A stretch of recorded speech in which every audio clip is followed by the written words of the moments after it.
Welcome to day 3 of the 5-day challenge for high impact teams in 2024. If you haven't yet subscribed or joined the Slack channel, you can find the links below or above. If you haven't seen day 1 and day 2 videos, I strongly recommend you take a few minutes to get familiar with them.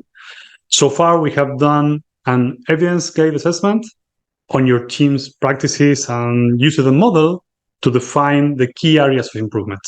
Now it's time to make the improvement we want to see more tangible.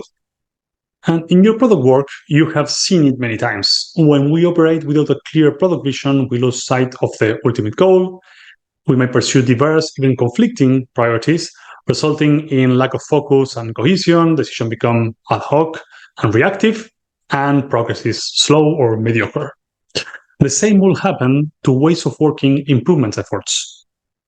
That's why we should do it differently. We will create a clearer picture of the future we want to have once our improvement is there. We will describe what we are tackling, how the world will look differently, and why this is important. So let's review this with an example.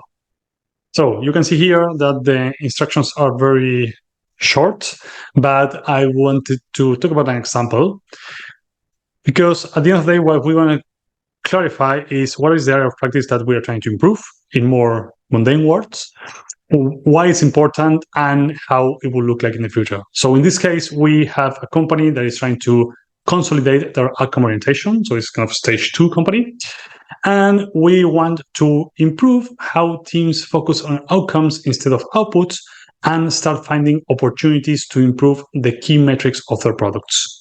It's critical to shift the conversation from outputs and dates to opportunity priorities and empower the teams to do more through discovery in the future. So again, it's staging what we want to do, why it's important, and the future progress that we will make on top of it. So maybe clarifying how practices will look in the future. For example, in this case, each item in the backlog the team is working on will have associated an outcome hypothesis.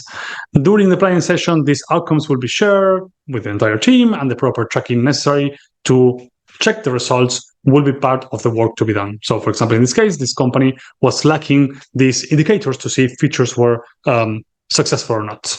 So during the reviews, we also want to share the results with stakeholders and alongside the feature itself. Every week, the product team will have metric review meetings, and finally, there will be a repository of opportunities that will contain the things that the team is considering to optimize the product with some sort of opportunity assessment, and so on, right? You can read on your own, but basically, this is what we're trying to do. Now, I can imagine some of you thinking this is a bit fluffy, but don't fear. Tomorrow, we will get more specific on the objectives and the plan, but take into account the power of this exercise. You bring clarity to the team, you motivate them with a strong view of a brighter future. This is when they become advocates of your change, which is exactly what we want to achieve. So today, the challenge is working backward into action. You will find a link to this template, which you have to copy, and then briefly describe, as we just shared, in your own words, what area of practice you are trying to improve, why it's important, and how it will look like at the end of the improvement period, whatever that is, to clarify the picture. So copy the doc, copy it for your team, and share it in the group on the Slack channel or as a personal message, and you will find the link to Slack below if you are not there yet. If you have any questions, also, Slack is your place, and good luck with that, and see you tomorrow for day 4.